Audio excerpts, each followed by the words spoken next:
बिस्मिल्लाहिर्रहमानिर्रहीम अस्सलाम वालेकुम नाज़रीन, welcome to in person with Laila. नाज़रीन, जिन तव्हांखे ख़बर आहे त ज़रई शोबे जो वॾो अहम किरदारु हुजे थो जॾहिं मईशत जी ॻाल्हि अचे थी, रोज़गार जी ॻाल्हि अचे थी या बरामदात में, त उनजो वॾो हिकिड़ो अहम किरदारु हुजे थो। पर उन बावजूद बि ज़रात खे तमामु घणनि चैलेंजिस जो साम्हूं करिणो पवे पियो, जंहिंमें पाणी जी खोट शामिल आहे, पुराणी टेक्नोलॉजी हुजे थी या घटि प्रोडक्शन, घटि पैदावार खे साम्हूं खे मुंहुं ॾियणो पवे पियो। सो अॼु असीं मौजूदु आहियूं प्रेसिडेंट सिंध आबादगार बोर्ड महमूद नवाज़ शाह साहब वटि। अस्सलाम वालेकुम sir, thank you very much for your precious time. ऐं सर महमूद नवाज़ जी जेकॾहिं वधीक ॻाल्हि कजे त हू सिंध जा प्रोग्रेसिव फार्मर बि आहिनि। सो सर अगेन वॾी महिरबानी त तव्हां असांखे टाइम ॾिनो पए। ऐं तव्हां खां पहिरियों सुवाल त इहो हूंदो त हिन वक़्तु तव्हां एग्रीकल्चर जो करंट स्टेटस कीअं ॾिसो पिया? अॼु जो जेको हारी हुजे थो ऐं 5 साल अॻु जो हारी उहो किथे बीठो आहे, प्रोग्रेस थी आहे या साॻियूं ई पुराणियूं टेक्नोलॉजीज़ हलनि पियूं? अॼु जो हारी को ख़ासि ख़ुशहाल न आहे। तव्हांजी वॾी महिरबानी। सभिनी खां पहिरीं ॻाल्हि, तव्हां जीअं पंहिंजे इंट्रो में चयो त ज़रात पाकिस्तान जो उहो सेक्टर आहे जंहिं पूरी पाकिस्तान जी इकॉनमी खे कुल्हनि ते खणी रखियो आहे। इहो आउं कोन थो चाहियां, पर लास्ट ईयर तव्हांजो वज़ीर फाइनेंस जॾहिं वॉशिंगटन में वियो IMF जी मीटिंग्स में, त हुन इहा ॻाल्हि कई। छो त तव्हां ऐं घणी फैक्ट्स ऐं फिगर्स आहिनि, उन ते कोन था वञूं, पर छो त तव्हां ॻाल्हि कई आहे पाकिस्तान जे करंट एग्रीकल्चर जे हिसाब सां, त जेको आख़िरी साल गुज़रियो आहे, जेको ईयर 24 ऐं 25 गुज़रियो आहे फिस्कल, उन में तव्हां 5 असांजे पाकिस्तान जूं मेजर क्रॉप्स आहिनि। उन में कणिक आहे, कमंद आहे, सारियूं आहिनि, फुटी आहे ऐं कॉर्न आहे, जंहिंखे पाण मकई चऊं था। ऐं पोइ माइनर फसलूं आहिनि जंहिंमें भाॼियूं बचियो थियूं वञनि, फ्रूट बचिया था वञनि। उन्हनि जो एरिया वाइज़ घटि आहे। तव्हां का बि शइ खणी वठंदव त हर कमोडिटी जी प्राइस पोयनि सालनि में रिड्यूस थी आहे। तव्हां पंहिंजो फुटी खणी वठो, तव्हां सारी खणी वठो, भाॼियुनि जी त इहा सूरत हाल आहे जो माण्हुनि टमाटा ऐं गोभियूं पंहिंजूं हिन साल विदाउट एग्ज़ैजरेशन माल खे खाराए छॾियूं इन हद ताईं जो उन जी जेका हार्वेस्टिंग कॉस्ट आहे उहा बि कान पे निकिती। मतिलबु 40 रुपया 50 रुपया थैली हिकिड़े टमाटे जी विकामजी पे, जंहिंमें 10 खां 11 किलो टमाटो अचे थो, जंहिंजे थैली जीअं कढाइण जी कॉस्ट ई 40-50 रुपया आहे। ॿी शयूं तव्हां सभु छॾे ॾियो।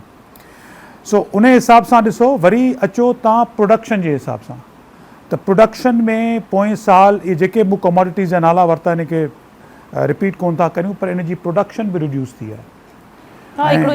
उन जी वजह जेका इहा आहे बेसिकली क्लाइमेट चेंज आहे।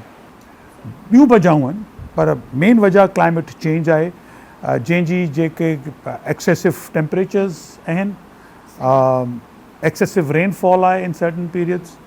उन खां अलावा क्लाइमेट चेंज जे करे जेको पेस्ट ऐं बीमारी जेका लॻे थी, उन जे बिहेवियर में तमामु घणी तब्दीली आई। उहा तमामु तेज़ लॻे थी, इंटेंसिटी उन जी वधीक, सिवियरिटी वधीक।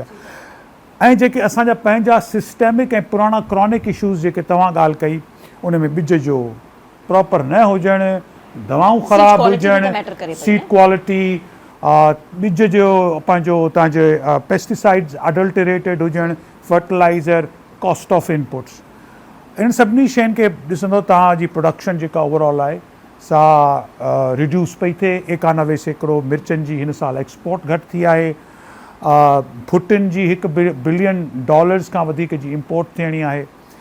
सो जेका सिचुएशन तव्हां ॿुधायो पिया उन मां त लॻे ईअं पियो त अॼु जो हारी त सफ़ा ॻणतीअ में आहे। जी ॾिसो, हारी जेको आहे उहो हमेशह पंहिंजी तपे दौ में रहंदो आहे।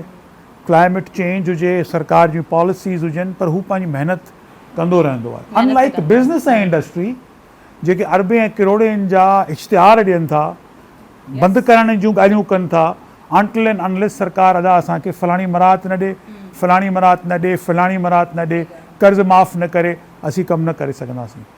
एग्रीकल्चर 2022 में ॿोॾि जेका थी, बलोचिस्तान मां पाणी आयो, उन में सॼी डाउन थी वई हुई। असां कोन चयो, वज़ीर आज़म पाकिस्तान चयो, यूनाइटेड नेशंस जो चीफ हिते आयो। 2023-24 में सरकार कहिड़ी सपोर्ट कई एग्रीकल्चर जी? का बि सपोर्ट कान कई, पर 6.5% एग्रीकल्चरल GDP में ग्रोथ थी वई तव्हांजी। $3 to $5 billion एडिशनल तव्हांजे ज़रात कमाए ॾींदा। सो तव्हांजो सवाल त ॾिसो, जेको हारी आहे सरज़मीन ते उनखे सरकार जी तरफ़ां इंफ्रास्ट्रक्चर हुजे, एजुकेशन, हेल्थ उहो हुजे, या प्रोडक्शन जूं जेके ज़रूरतूं आहिनि, बेटर सीड, बेटर एक्शन, उहे अवेलेबल कोन्हनि। वेतर क्लाइमेट चेंज हुनखे मुंहुं ॾिए पियो, लॻो पियो आहे, पर हालात में हुनजे हिकिड़े साल खां चङाई अचे थी त ॿिए साल सफ़ा डहियो ऐं पोयां था वञनि हलिया। सो इन साइक्लिकल टर्म्स मां असांजी ज़रात जेकी वॾी हिकिड़ी अपॉर्चुनिटी आहे उहा असीं पूरी उन मां हासिलु न पिया करे सघूं। सो सर छा कारण आहिनि जीअं तव्हां पाण में ॼाणायो त हिकु हारी या हिकु आबादगार जेके चैलेंजिस फेस करे थो, ख़ासि करे हिकिड़ो त access to quality of seed जेकी क्वालिटी हुजे थी उहा बि वॾी मैटर करे थी, त उन ताईं उन जो एक्सेस जेको आहे तमामु घणो मुश्किल हुजे थो। जेको ॿियो वॾो ज़मीनदार आहे उहो सुठो ऐं ॻरो फ़ाइदो हासिलु करे वञे, त उनजा कहिड़ा कारण हुजनि था, त इन मां त वॾो परेशान रहे थो न हारी। त पोइ छा सिंध आबादगार बोर्ड जी जेकॾहिं ॻाल्हि कयूं त तव्हां उन्हनि हारियुनि खे कीअं सपोर्ट कयो पिया? ॾिसो, तव्हां सभिनी खां पहिरीं ॻाल्हि त असीं इहो हरगिज़ कोन पिया चऊं त इन जो मसइलनि जो हल एॾो को आसानु आहे जो हिन रूम मां निकिरी ऐं उहो मसइलो हल करे सघो था, पर असांजो चवणु इहो आहे त हीअ ॻाल्हि रियलाइज़ करणु ऐं पोइ उनखे ठीकु करण जी कोशिशि करण जी ज़रूरत आहे। तव्हां छो त ॿिज जी ॻाल्हि पाण कयो त ॿिज जो तव्हांखे मिसाल ॾेई थो छॾियां। पाकिस्तान में जेतिरी ॿिज जी रिक्वायरमेंट आहे उनजो सिर्फ़ु 45% ॿिज आहे जेको सर्टिफाइड सीड अवेलेबल आहे। ठीकु आहे, इहे सरकार जा पंहिंजा फिगर्स आहिनि, इहे मुंहिंजा फिगर्स न आहिनि। हाणे तव्हां सम्झो त हिकिड़ी ॻाल्हि त तव्हां वटि सर्टिफाइड सीड्स अवेलेबल आहिनि ई कोन को, पाइपलाइन आई कान्हे का। ॿिए नंबर ते जेके मूं तव्हांखे 5 मेन क्रॉप्स ॿुधाया, भाॼियुनि खे त छॾे ई ॾियूं था, उन मां अलावा कणिक जे सभु ॿिज जेके तव्हां वटि आहिनि इम्पोर्टेड ॿिज आहिनि। असांखे ॻाल्हि वणे न वणे, that's how it is.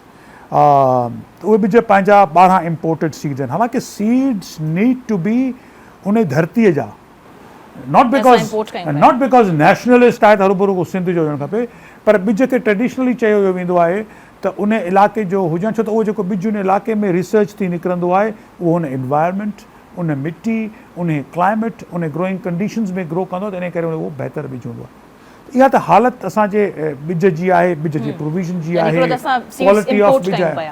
Seed असां वटि सभु ॿाहिरियां आहिनि। तव्हांजी पाइपलाइन ॾिसो, सीड खे डेवलप करण में अमेरिका में it tax about 13 to 14 years हिकिड़े ॿिज जी वैराइटी तव्हां आइडेंटिफाई कयो था उनखे खणी अचण में। त इहो कोन्हे हिकिड़ो सीड अॼु लॻे पियो, ॿियो जेको अॻियां अची लॻणो आहे हिन मुल्क में, अगरि असीं ज़रई मुल्क आहियूं त उहो पोयां ॿिज पाइपलाइन में हुजणा खपनि।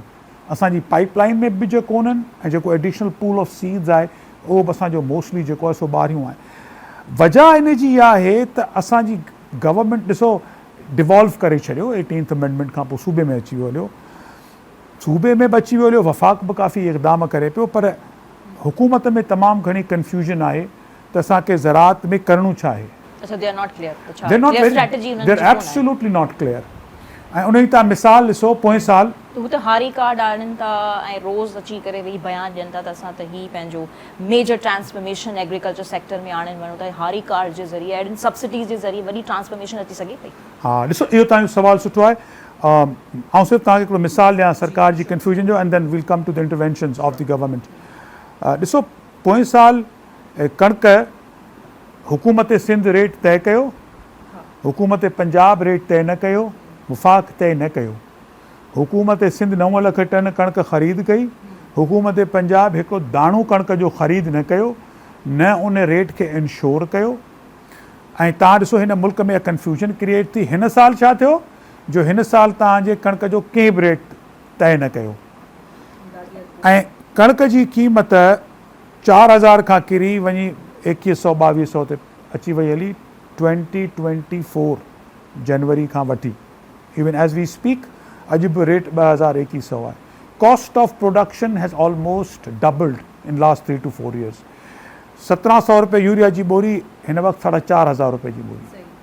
चयो इहो थो वञे त बाबा IMF जूं कंडीशनैलिटीज़ आहिनि। असांजो चवणु इहो त IMF जी कंडीशनैलिटी अगरि आहे ऐं हू चवनि था डीरेगुलेट करियो त ठीकु आहे, तव्हां नथा फार्मर खां परचेस करियो त पोइ एक्सपोर्ट जी त इजाज़त ॾियो न।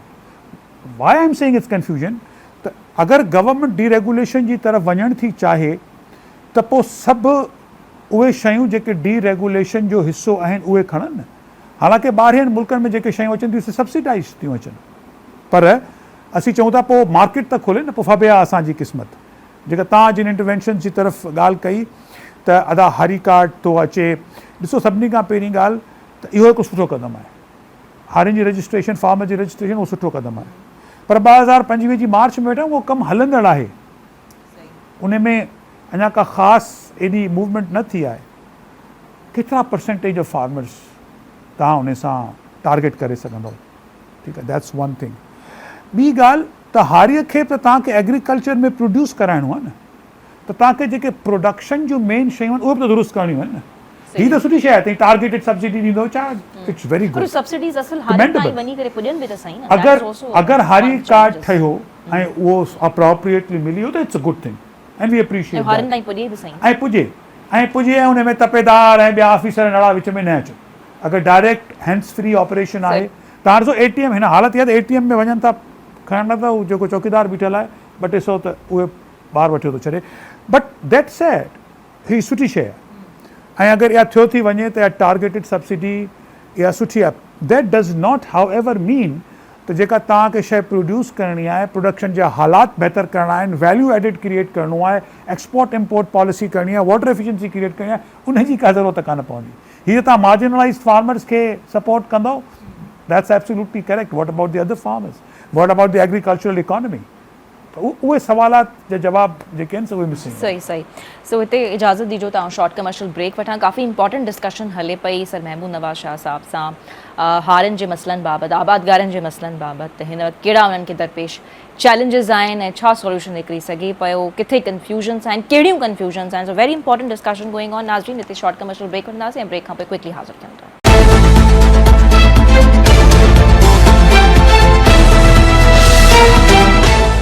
वेलकम बैक नाज़रीन। मूंसां गॾु मौजूदु आहिनि सिंध आबादगार बोर्ड जा प्रेसिडेंट सर महमूद नवाज़ शाह साहब ऐं हारियुनि आबादगारनि जी बुनियादी हक़नि ऐं उनखां अलावा जेके हुननि खे चैलेंजिस खे मुंहुं ॾियणो पवे पियो, उन ते डिस्कशन हले पई। सो सभई थोरो कणिक जे अघनि खे वठी करे बि ॻाल्हि हली, उन्हनि कंफ्यूजन जे कॉन्टेक्स्ट में हिकु मिसाल ॾियण जी कोशिशि कई सर सो कणिक जा सोना संग उपाईंदड़ जेके हारी आबादगार आहिनि उहे असल बेसिक हक़ खां महरूम रहिजी वञनि था।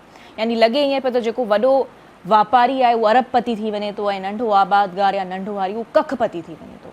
सो हिते छा करणु घुरिजे, सॉल्यूशन रेमेडीज़ कहिड़ियूं हुजणु घुरिजनि? छा मतिलबु हुकूमत खे I am sorry to interfere अघु डिसाइड करणु घुरिजे? इमदादी अघु डिसाइड छो नथो थी सघे? ॾिसो, इमदादी अघु सरकार चवे थी असीं इन करे नथा तय करे सघूं छो त असां IMF जी कंडीशनैलिटीज़ साइन कयो आहे ऐं उहो सूबाई हुकूमत कोन कयो, वफ़ाक़ी सरकार कयो आहे, ठीकु आहे। असांजो व्यू पॉइंट डिफरेंट आहे। असांजो चवणु इहो आहे त IMF कॾहिं बि तव्हां ते का ऑब्लिगेशन कान हणंदी आहे ती फलाणी शइ करियो। हा, उहो तव्हांजो खातो ज़रूरु चेक कंदा आहिनि ऐं चवंदा आहिनि त असांखे पैसा मोटाए के ॾींदो त पंहिंजो हाउस इन ऑर्डर करियो। उहो हिकु अलॻि बहस आहे, उन बहस ते असीं नथा पाऊं। असांजो सिर्फ़ु चवणु इहो आहे त जे तव्हां पंहिंजी अखियुनि सां ऐं पंहिंजे हथनि सां कॉस्ट ऑफ प्रोडक्शन 2 साल पहिरीं चई त कणिक जी 3600 रुपया आहे ऐं तव्हां 4000 रुपया रेट तय कयो ऐं तव्हां हाणे पोयां 1.5 खां 2 सालनि में अहिड़ा हालात करे छॾिया आहिनि त कणिक 2150 जी थी वई आहे। त इन ॻाल्हि जो सवाल जो जवाबु ॻोल्हणु कुझु ॾुखियो आहे त जे 25 लख टन असां वटि कणिक लहंदी हाणे सिंध में एज़ वी स्पीक ऐं उनखे जे 1000 रुपए जो नुक़सानु पवंदो त छा उनखे 35-40 अरब रुपए जो नुक़सानु कोन पवंदो? सिंपल डायनामिक्स आहे इहो। ॾिसो, थोरो सम्झिजो ॻाल्हि। इंटरनेशनल डेवलपमेंट जा इदारा चवनि था त ज़राअत में जेका शइ प्रोड्यूस थिए थी उहा 8 दफ़ा मल्टीप्लाई थिए थी तव्हांजी मईशत में। कीअं?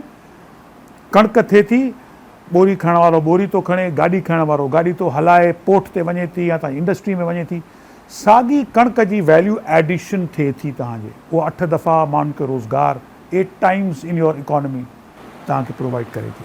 इहो आउं कोन पियो चाहियां, तव्हांजे इंटरनेशनल डेवलपमेंट एजेंसीज़ वारा इहा ॻाल्हि कनि था। जे तव्हां 2150 रुपया रखी त सुभाणे 2 ॻाल्हियूं थींदियूं न, या उहो कणिक घटि पोखींदा या उन में इनपुट्स घटि विझंदा।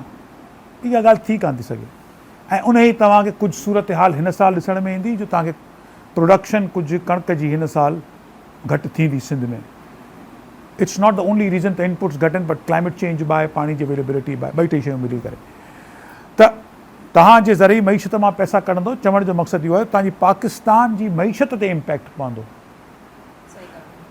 Agriculture is not only the largest employment provider 40% employment provide करे थो एग्रीकल्चर सेक्टर। ये तव्हांजे इकनॉमिक्स तव्हांजे पंहिंजे इकनॉमिक हुनजा किताब जा नंबर्स आहिनि हुकूमत जा। उन जे अलावा कंज्यूमर्स बि तमामु वॾा आहिनि, मोटर बाइक्स जा कंज्यूमर्स, फर्टिलाइज़र जा 100% कंज्यूमर्स, उहो बि ज़राअत पेशा आहिनि। अगरि तव्हां ज़राअत मां पेशा कढंदो त तव्हांजी ॿी इकॉनमी जेका आहे सा उहा इम्पैक्ट कंदी। So it's not only the agricultural economy. तय कीअं थींदो, ॾिसो तय त ईअं थींदो जो सरकार खे खपे आहे त हिन डीरेगुलेशन, जिते सरकार 80 लख टन ख़रीद कंदी हुई बाज़ार मां ऐं उतां ते यकदमि एब्सेंट थी वेंदो, त इन जे अलावा त जेके तव्हां वटि मिडल मैन ऐं उहे मुनाफ़ाखोर विच में एक्टिव थियनि ऐं बाज़ार कान्हे, त ॿियो को शइ थियणी ई कान्हे। उन लाइ तव्हां प्लान न कयो। उहा प्लानिंग डज़ंट रिक्वायर मनी। जॾहिं तव्हां प्लान कोन कयो, वेतर तव्हां इम्पोर्ट कई कणिक, तव्हां $900 मिलियन हिन मुल्क जा 2024 में ख़र्च कया, त अहिड़े क़िस्म जी तव्हां पॉलिसी ठाहींदव which is free of cost, which is not costing to your country, त ज़ाहिर सी ॻाल्हि आहे तव्हांखे इन क़िस्म जी शइ ईंदी। करण जी ॻाल्हि जेका आहे, असांजो रिक्वेस्ट कयूं था सरकार खे त सूबाई सरकार, वफ़ाक़ी सरकार स्टेक होल्डर्स खे घुराए, डीरेगुलेशन थी करे, छा करे थी, कीअं थी करे, हिकु त ॿुधाईं छा करणु घुरनि था ऐं माण्हुनि खे सलाहूं वठनि।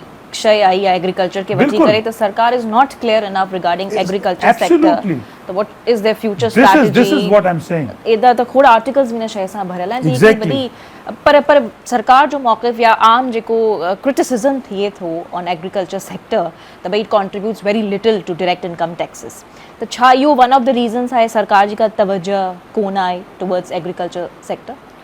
अच्छा ॾिसो, इहो ॾाढी तव्हांजो सुठो सुवालु आहे।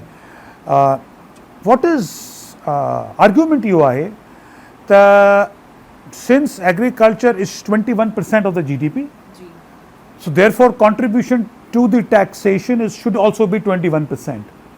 That's one argument. ऐं इन खां पहिरीं इहो आर्ग्यूमेंट थींदो हो, अञा ताईं किथे किथे एग्रीकल्चर जे मथां त टैक्स आहे ई कोन्हे को, हा मतलब कंट्रीब्यूट्स वेरी लिटिल, हा करे ई कोन पियो। एग्रीकल्चर जे मथां इनकम टैक्स अॼु जो कोन्हे, पोयनि 20 सालनि जो agriculture income tax. Agriculture income tax ढल आबियानू हो अलॻि। हाणे अची वियासीं पोटेंशियल केतिरो आहे, जंहिंखे तव्हां कॉन्ट्रीब्यूशन चओ पिया। GDP में कॉन्ट्रीब्यूशन जो मतिलबु इहो आहे त का शइ प्रोड्यूस पई थिए। GDP में कॉन्ट्रीब्यूशन जो इहो मतिलबु कोन्हे त तव्हांजी प्रॉफिट पियो अर्न थिए। फॉर एग्ज़ाम्पल, पोएं साल में कणिक बि प्रोड्यूस थी, कमंद बि प्रोड्यूस थियो, भाॼी प्रोड्यूस थी, फुटी प्रोड्यूस थी, पर जे उनजी हिकिड़े ज़मींदार वटि यील्ड घटि लथी, ॿी तव्हांजी कॉस्ट ऑफ इनपुट्स वधिया, टे नंबर ते तव्हांजी यील्ड्स घटियूं, उन मुनाफ़ो कमायो या उन लॉस कयो। GDP में त $60 अरब जो ऐड थियो, 20% ऐड थियो, पर छा फार्मर मुनाफ़ो कमायो या फार्मर लॉस कयो? जे फार्मर लॉस कयो त उहो GDP में टैक्सेशन जो परसेंटेज कीअं भरींदो? सो उहा अंडरस्टैंडिंग में डिफरेंस आहे त एतिरी कॉन्ट्रीब्यूशन हुजणु खपे। हा, आउं इन ॻाल्हि सां ज़रूरु एग्री थो कयां त जेका हिन वक़्तु $1.5 अरब रुपया असांजी टैक्सेशन में कॉन्ट्रीब्यूशन आहे, उहा घटि आहे। It should be more than that. इन सां असीं एग्रीबल आहियूं, that is correct, but that उन में असीं ओतिरा ई गुनहगार आहियूं जेतिरो को बिज़नेस वारो, को इंडस्ट्री वारे जी कलेक्शन जितां थिए थी, असीं उन में ओतिरे ई गुनहगार आहियूं। Collection is less in business and industry, collection is less in agriculture. असीं बिल्कुलु इन ॻाल्हि खां एग्रीबल आहियूं, पर जंहिं पोटेंशियल जी ॻाल्हि थिए थी, उहो पोटेंशियल एग्रीकल्चर में कोन्हे।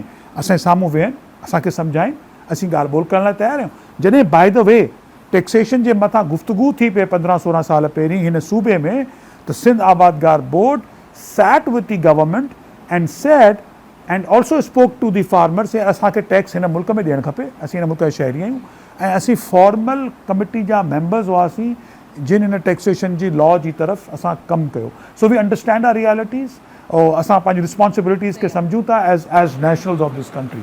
ठीकु, अच्छा सिंध जो जेको असां हारी ॾिसूं था, या थोरो हुनखे जेकॾहिं असां कंपेयर कयूं पंजाब जे हारी, भई पंजाब जो जेको 10 एकड़नि वारो बि हारी आहे, उहो ख़ुशि वेठो आहे ऐं मज़े सां खाए पीए पियो।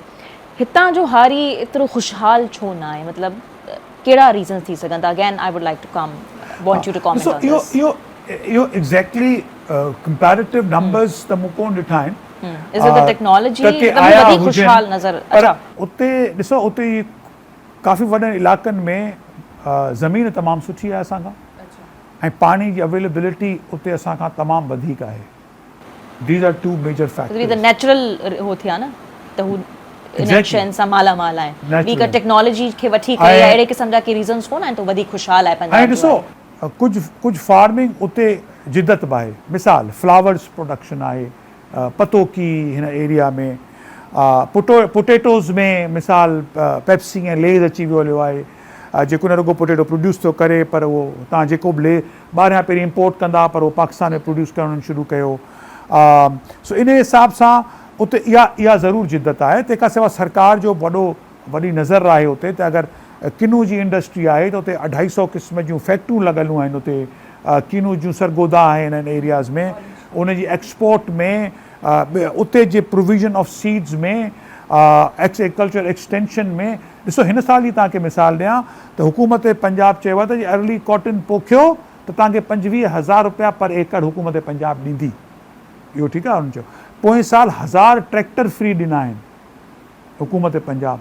तव्हां कंपेयर करियो सिंध सां त नथिंग. असीं असांखे पाणी ॾियो त पाणी Do you think सरकार is not investing enough in agriculture? ख़ासि करे सिंध सरकार. This is what we think, yes. Sindh सरकार जेको इनफ इन्वेस्ट न करे पई. Absolutely. ऐं जो रीज़न्स कुझु तव्हां ॼाणणु चाहींदव या मतिलबु हुनजो कोई इंट्रस्ट कोन्हे या हू बि साॻियो ई रीज़न फोकस ॼाणाइनि था. कोन्हे को एग्रीकल्चर में मुंहिंजे ख़्याल में. एंड आई डोंट थिंक त को अगरि यील्ड वाइज़ ॾिसंदो तव्हांखे सिंधी यील्ड वधीक थियूं ॾिसण में.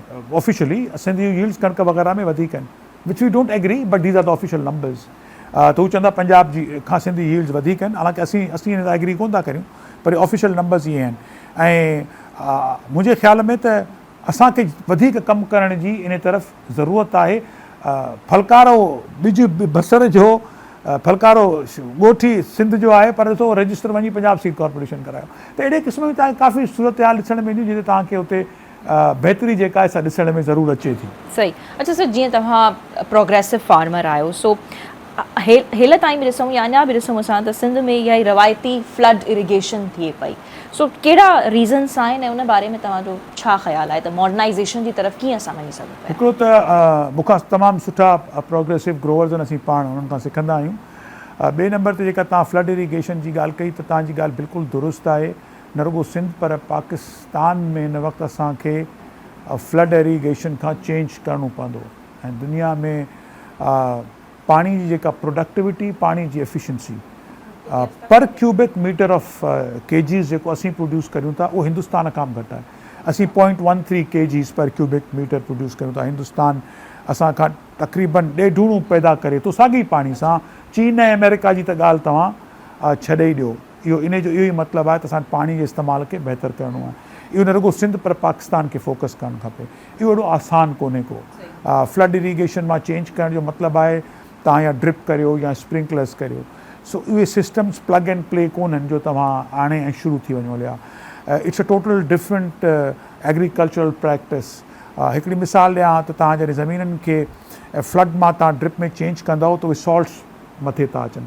तव्हां वटि रिसर्च एंड डेवलपमेंट कमज़ोर आहे.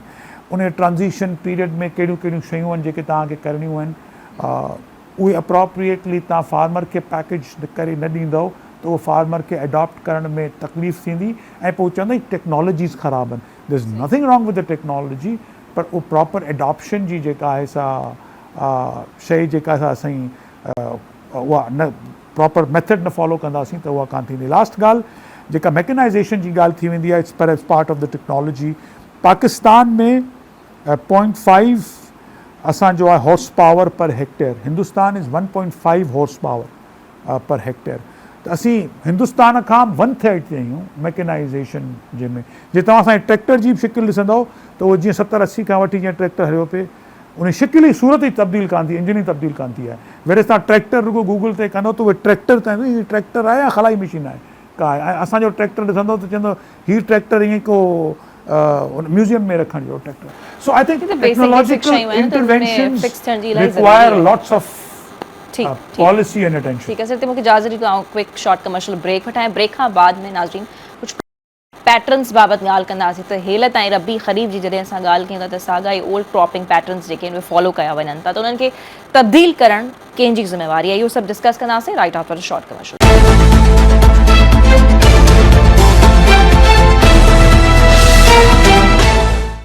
वेलकम बैक नाज़रीन। मूंसां गॾु मौजूद आहिनि president Sindh Abadkar board sir Mahmood Nawaz Shah साहब। इन्हनि सां वॾी इंपॉर्टेंट डिस्कशन हले पई ओल्ड फार्मिंग पैटर्न्स या जो हारी केतिरो ख़ुशहाल आहे, चैलेंजेस कहिड़ा आहिनि, काफ़ी इंपॉर्टेंट डिस्कशन हले पई। उम्मीद आहे तव्हां असांखे फॉलो करे रहिया हूंदव, ॾिसी बि रहिया हूंदा। सो सर, ॻाल्हि कयूं था त रबी ऐं ख़रीफ़ में जेकॾहिं असां ॾिसूं त साॻिया ई हिकु ई यानी क्रॉपिंग पैटर्न आहे, उनखे तब्दील करणु कंहिंजी ज़िम्मेवारी आहे। फसल जी बि जेकॾहिं ॻाल्हि कजे त दैट इज़ वाटर इंटेंसिव, त कंहिं उनखे तब्दील करणु ज़िम्मेवारी कंहिंजी अचे थी? पहिरीं ॻाल्हि, हाणे रबी ऐं ख़रीफ़ हिकु इंडिकेटिव थी विया हलिया आहिनि। सो माण्हू पंहिंजा क्रॉपिंग पैटर्न्स रबी ऐं ख़रीफ़ खे फॉलो नथा कनि। विंटर ऐं समर क्रॉप्स ईअं खणी सम्झो। हाँ, विंटर क्रॉप ऐं समर क्रॉप। बसर असां वटि विंटर में थींदो, माण्हू समर में करणु शुरू करे छॾियो। सो तव्हांखे काफ़ी मिसाल मिलंदा जो रबी ऐं ख़रीफ़ हैव बिकम इंडिकेटिव। पंजाब में त तव्हां वेंदो त साल में टे क्रॉप्स खणंदा। पाणी हुते अवेलेबल आहे, अबंडेंट ऐं ज़मीनूं सुठियूं आहिनि, त टे क्रॉप्स साल में खणनि था। सारियुनि जूं ॿ फसलूं खणनि था हिकिड़े साल में किन इलाइक़नि में। So that have become indicative जेका ॻाल्हि आहे। जेका तव्हांजी ॿियो सुवाल हो त तब्दील करण की असां मतिलबु क्रॉपिंग पैटर्न चेंज करण जी ज़रूरत आहे। ॾिसो, ही जेके मेन क्रॉप्स आहिनि, इहे तक़रीबन तव्हांजा 70% ऑफ एग्रीकल्चर आहिनि। इहे जेके 4-5 मूं तव्हांखे ॿुधाया। पंजाब में इहा चेंज ज़रूरु आई आहे त पंजाब में मेज़ जेके पाण चऊं था मकई, उहा पोयनि 7-8 सालनि में 40-50 हज़ार एकड़ खां 15-16 लख 14-15 लख एकड़ ते थिए थी। ऐं सिंध में अनफॉर्चुनेटली असां का अहिड़े क़िस्म जी नई शइ असां वटि कान आई आहे। पर इहे क्रॉप्स जेके मेजर असांजूं थियनि थियूं, इहे बाज़ार में विकामजी थियूं वञनि, घटि क़ीमत में पर विकामजी थियूं वञनि। प्रॉब्लम इहो आहे, इन करे इनखे कैश क्रॉप्स चयो वेंदो आहे। आम फहम ज़बान में पुराणनि किताबनि में अञा ताईं माण्हू रेफर कंदा आहिनि। जे अगरि मिसाल भाॼी पोखणु शुरू करे छॾीनि माण्हू, त टमाटो ॾिसो 20,000 एकड़ अगरि वधीक थो थिए त उछलाइजे थो। सो देयरफॉर अगरि तव्हांजी क्रॉपिंग पैटर्न असांखे चेंज करण जी ज़रूरत आहे। वधीक वैल्यू एडिड क्रॉप यानी भाॼियूं, सब्जियूं। रिस्पॉन्सिबिलिटी कंहिंजी आहे, यानी किथां इहा चेंज शुरू थियणु घुरिजे जो या तब्दीली अची सघंदी? सो ग्रोवर तयारु आहे, ग्रोवर चेंज करण में देरि कोन कंदो, प्रोवाइडेड अगरि तव्हां जॾहिं भाॼियूं ऐं सब्जियुनि जी ॻाल्हि था करियो त छा तव्हां वटि अहिड़ी वैल्यू एडिड इंडस्ट्री मौजूदु आहे जेका तव्हां खां ख़रीद करे, एक्सपोर्ट करे, प्रोसेस करे। तव्हां सी पैक जी ॻाल्हि पिया करियो, रोड कनेक्टिविटी जी सेंट्रल एशियन कंट्रीज़ सां ॻाल्हि पिया करियो, पर जेसिताईं तव्हां वटि इंफ्रास्ट्रक्चर मौजूदु कोन हूंदो त इहे नवनि क्रॉप्स में तव्हांखे जिद्दत ॾिसण में कान ईंदी। ऐं नयनि क्रॉप्स खे तव्हां एॾे वॾे लेवल ते, मिसाल कणिक तव्हांजी 30 लख एकड़ खां वधीक थी थिए, हाणे तव्हां चवंदा यार हिनखे चेंज करियो त छा सरकार वटि को ऑप्शन आहे? न, इहो त ग्रोवर ॿियूं शयूं थोरियूं थोरियूं पोखींदो पियो आहे ऐं फाइंड आउट कंदो पियो आहे। पर market in ji demand limited आहे ऐं इन जी डिमांड, एक्सपोर्ट डिमांड तमामु वधीक आहे। ठीकु आहे, दुनिया में $200 अरब खां वधीक फ्रूट ऐं वेजिटेबल एक्सपोर्ट थो थिए। असां मुश्किल सां $500-600 मिलियन वर्थ ऑफ एक्सपोर्ट कयूं था फ्रूट ऐं वेजिटेबल। चाइना खे वियतनाम $600 मिलियन खां वधाए $2.3 बिलियन विदिन 10 years एक्सपोर्ट करणु शुरू करे छॾियो। असांजे हेॾा सुठा तालुकात आहिनि चाइना सां, पर असीं कुझु बि एक्सपोर्ट कोन करे सघिया आहियूं। असांजी लैंड कनेक्टिविटी आहे, सी कनेक्टिविटी आहे। सो जेसिताईं इंफ्रास्ट्रक्चर मौजूदु कोन हूंदो, हिकु तव्हांखे सिर्फ़ु मिसाल ॾेई छॾियां। सो कोल्ड स्टोर आहे न, एशियन डेवलपमेंट बैंक हिकिड़ी स्टडी कई, उन्हनि चयो त 13 मिलियन टन तव्हां वटि फ्रूट ऐं वेजिटेबल थिए थो, वेर इज़ फ्रूट तव्हांखे कोल्ड स्टोर कैपेसिटी जेका आहे सा सिर्फ़ु 1 मिलियन टन जी मौजूदु आहे, यानी 10% खां बि घटि आहे अवेलेबल। दुनिया में तव्हां वटि इंफ्रास्ट्रक्चर न आहे त तव्हां फ्रूट ऐं वेजिटेबल खे प्रोड्यूस करे, प्रॉपरली वैल्यू एड करे, प्रॉपरली पैक करे, प्रॉपरली प्रोसेस करे तव्हां न उमाणे सघंदो। So changing the crop is difficult, it's not easy, करणु ज़रूरु खपे असांखे। हाणे कंसिडरिंग दिस एनवायरमेंट, भई पाणी जी खोट त ऑलरेडी आहे, 19 point something is the water shortage Sindh सूबो इज़ फेसिंग। इन माहौल में छा ज़राअत जे शोबे में, ज़राअत जे सेक्टर में इन्वेस्ट करणु दुरुस्त आहे, considering this current environment? What do U think of it? Considering current environment जॾहिं तव्हां अगरि कंदो त पोइ त तव्हां चवंदो पाणीअ जो फोड़ो असांखे ॿिए पासे इस्तेमालु न करणु खपे।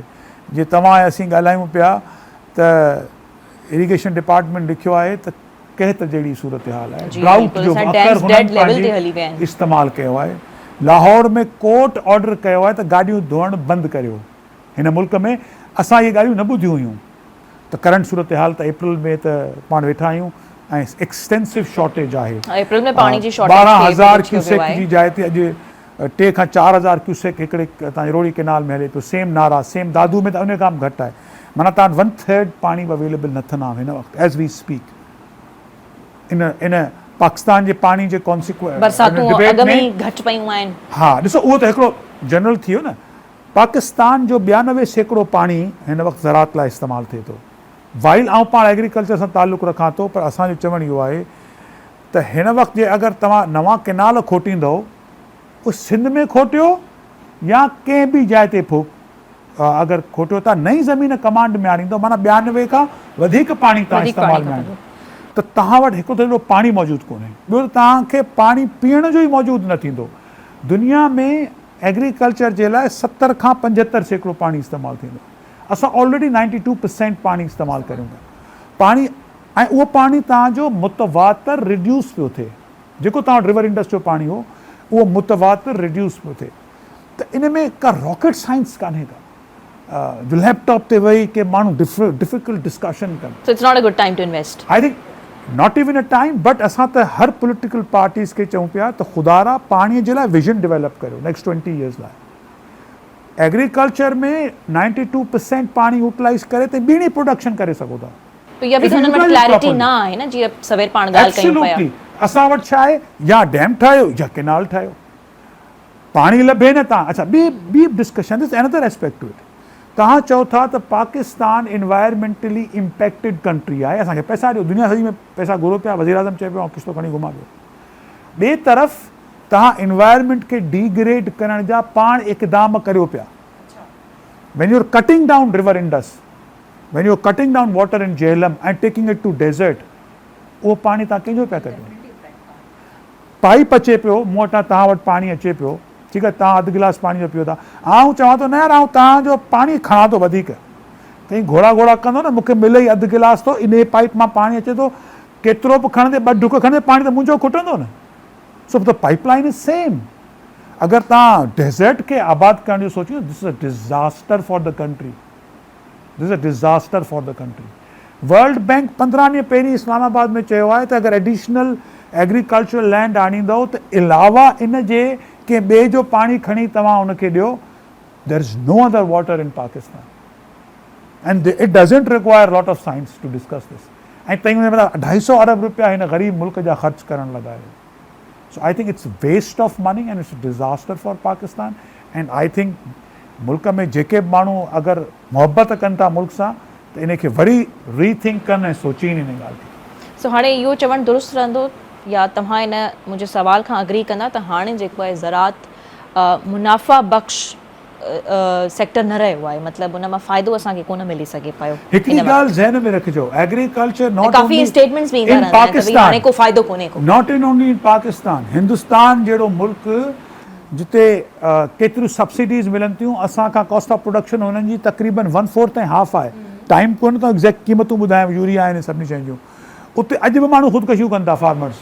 जी ठीकु, उते त फार्मर्स जा वॾा मेगा प्रोटेस्ट असांखे ऐं चौथा एॾो ज़बरदस्त एग्रीकल्चर आहे हिंदुस्तान जो।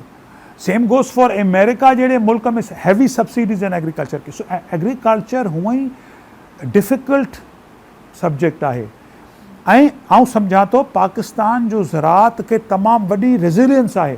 हेॾनि वॾनि डिज़ास्टर 2010 जी ॿोॾि हुजे, 2022 जी ॿोॾि, वरी पाणे पेरनि ते बि हिन मुल्क खे फूड सिक्योरिटी जे लाइ इहे शयूं प्रोवाइड करे पियो without extra ordinary government support.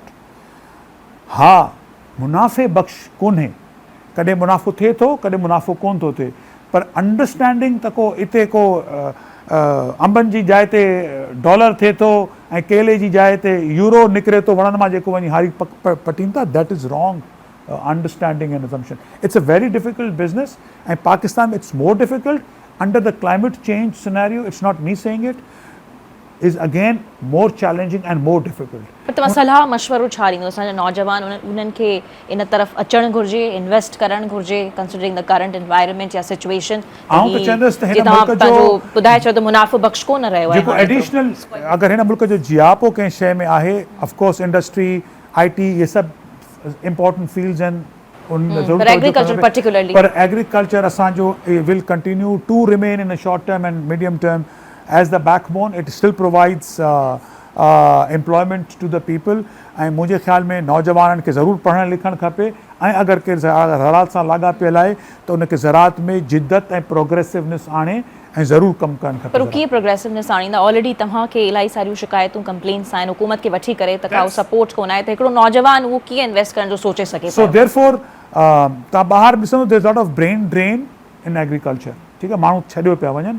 निब्रास्का जहिड़े स्टेट में होते हुननि चयो असांजी average age of the farmer is 55, माण्हू छॾीनि पिया farming even in country like US। So पैसनि कमायूं जायूं ॿियूं आहिनि कि नौजवान नथो चाहे कमु करणु, it's a phenomena internationally, but at the end of the day असांजो जियापो इन में आहे ऐं नौजवान अगरि ईंदा पढ़ी लिखी ईंदा त असां खां बहितर कमु कंदा ऐं हिन मुल्क जो बि लाइ बि सुठो थींदो ऐं पंहिंजे लाइ बि हिकिड़ो सुठो रोज़गार कमाए सघंदा। सही, ठीकु। अच्छा, ॿियो बि मुंहिंजो हिकिड़ो सुवालु आहे त जीअं ख़ासि करे जेका असीं डिबेट चऊं या उन खां अलावा क्रिटिसिज़म चऊं या इहो हिकिड़ो काफ़ी हिन शइ ते डिस्कशन थी, तव्हां इंटरव्यू जे विच में बि असीं हिन ते ॻाल्हि कयोसीं त जेको ही नंढो हारी हुजे थो, नंढो आबादगार हुजे थो या जेको वॾो ज़मींदार हुजे थो, उन्हनि जे विच में जेका वसीलनि जी विरछ थिए थी उन ते तमामु घणो बहस बि हले थो त भई जेको असुलु हारी आहे या नंढो आबादगार आहे उनखे ओतिरो मुनाफ़ो नथो मिले। सो सिंध में ज़रई जिन्सनि जी ख़रीदारी जी बि जेकॾहिं ॻाल्हियूं त रुगो मिडल मैन जेको आहे उहो ॻरो मुनाफ़ो हासिलु करे पियो ऐं आबादगार ऐं हारी त जेको आहे ॻणतियुनि में पूरो आहे। सो ईअं असां चऊं त जेको वॾो आबादगार आहे उहो फ़ाइदे में हुजे थो, जेको सेठ खां बिना सीड़प करे फसल पोखे थो उहो जेको आहे वधीक फ़ाइदे में हुजे थो। 101% दुरुस्त आहे त जेको नंढो आबादगार आहे उहो लिटरली चूड़नि में आहे, उहो लिटरली पंहिंजी ज़मीन हींअर विकिणण लाइ वेठो आहे। कखपति वारी वॾो ज़मींदार वधीक बहितर पोज़ीशन में आहे। देयर इज़ अ रीज़न, नंढो ज़मींदार खे अवेलेबिलिटी ऑफ रिसोर्सिस कोन्हे, वॾे ज़मींदार खे अवेलेबिलिटी वरी बहितर आहे। दैट्स 1 2 वॾे ज़मींदार कणिक बि पोखे थो, हुन सां गॾु 3 4 5 शयूं ॿियूं पोखे थो, ज़मीन आहे, हिकिड़े पासे लॉस थियो ॿिए पासे कुझु कमाए वरितो। नंढो ज़मींदार is already on a tipping point, हाँ वो तो ऑलरेडी ठीकु आहे, उन हिकिड़ी फसल पोखी पई और हिकिड़ो फसल फेल थी वियो त हू धड़ाम करे किरियो थो पए। एग्रीकल्चर क्रेडिट जेको तव्हांखे नंढे काश्तकार खे पहुचाइणु चाहे, सूरत हाल इहा आहे ज़रई मईशत $60 अरब जी आहे। एग्रीकल्चर क्रेडिट जेको प्रोवाइड थो कयो वञे सो $700-800 मिलियन प्रोवाइड थो कयो वञे, not even 50% to what is requirement is. जे मुल्क जा स्टेटिस्टिक्स ॾिसंदव त 172% पंजाब एग्रीकल्चर क्रेडिट जेको फॉर्मल मिले थो कर्ज़ उहो पंजाब खे मिले थो, बाक़ी 27-28% टिनि सूबनि में हले थो।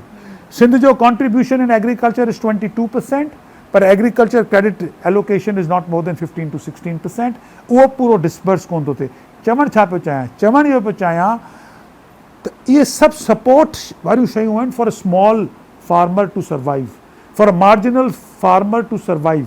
एग्रीकल्चर पोइ उन में मिडल मैन वटि कोन वञिणो पवंदो जो हू वञी तमामु महांगो कर्ज़ु खणी पंहिंजे पाण खे विकिणी अचे। अगरि बैंकूं फाइनेंशियल इंस्टीट्यूशन्स हुनखे लोन प्रोवाइड कनि, एट इंट्रस्ट प्रोवाइड कनि, अप्रोप्रिएटली प्रोवाइड कनि, जो हुनखे धिका न खाइणा पवनि, इज़त सां हुनखे लोन ॾियनि, त तव्हांजो स्मॉल फार्मर सर्वाइव करे सघे थो, न त हू तमामु घणी परेशानी में आहे। ऐं ज़ाहिर सी ॻाल्हि आहे मिडल मीडियम साइज़ ऐं लार्ज साइज़ फार्मर खां हू हुनजा हालात बुरा आहिनि। Absolutely he is under more weight, परेशानी इन में there are no two things about that. अच्छा, सर समूरे इंटरव्यू मां मूंखे लॻो ईअं जॾहिं असां ॻाल्हि कईसीं त हुकूमतूं they are not serious enough to invest in agriculture sector, ऐं साॻो ई तव्हांजो थॉट, साॻा ई तव्हांजा व्यू सिंध हुकूमत जे बारे में बि आहिनि त उन्हनि वटि बि के ख़ासि स्कीम्स ऑफर करण जे लाइ न आहिनि, या जीअं असीं सवीर हारी कार्ड जे लाइ ॻाल्हि कईसीं। सो तव्हां as an expert, as an आबादगार, छा सलाह ॾींदव CM सिंध खे, मुराद अली शाह साहब खे, त हू एग्रीकल्चर सेक्टर में जेकॾहिं हाणे हुननि खे को अर्जेंट रिफॉर्म करिणो पवे त वॉट वुड इट बी? ॾिसो, मूं तव्हांखे शुरूआत में ई चयो त आंसर्स आर नॉट ईज़ी, पर असांखे हुन तरफ़ सोच जी करण जी ज़रूरत आहे। मिसाल 6000 एकड़ ते तव्हांजी सीड कॉर्पोरेशन ऑफ सिंध आहे, 6000 एकड़ हुन वटि ज़मीन आहे। मूंखे ख़बर कोन्हे त साउथ एशिया में का सीड कॉर्पोरेशन हूंदी ऑफ अ प्रोविंस जंहिंजी पंहिंजी 6000 एकड़ ज़मीन हूंदी।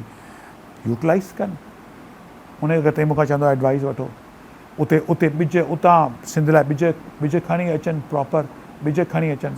नंबर 2, एक्सपोर्ट खोलीनि एग्रीकल्चरल शयुनि जी, क्रेडिट प्रोवाइड कनि, लोन प्रोवाइड कनि। नंबर 3 क्रॉप इंश्योरेंस प्रोवाइड कनि। जेको तव्हांजो क्लाइमेट चेंज जे करे नुक़सान था थियनि उन में इंडोमेंट फंड ठाहिनि, अगरि थिए नुक़सान त उहो माण्हुनि खे प्रोवाइड कनि।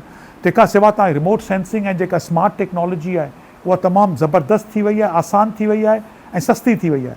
उहा पंहिंजे रिसर्च जे फार्म्स ते बि खणी अचनि ऐं अगरि उन सां नुक़सान थो थिए त उहो यूटिलाइज़ करे तई पंहिंजे फार्मर्स खे उहा इंफॉर्मेशन कलेक्ट करे ॿुधायो थ्रू स्मार्ट टेक्नोलॉजी। ऐं अगरि को डिज़ास्टर आहे त उहो डिज़ास्टर जूं शयूं तव्हां उन थ्रू रिकॉर्ड करे उन्हनि जी तव्हां मदद करियो, मार्केट्स खोलियो, so on and so fourth.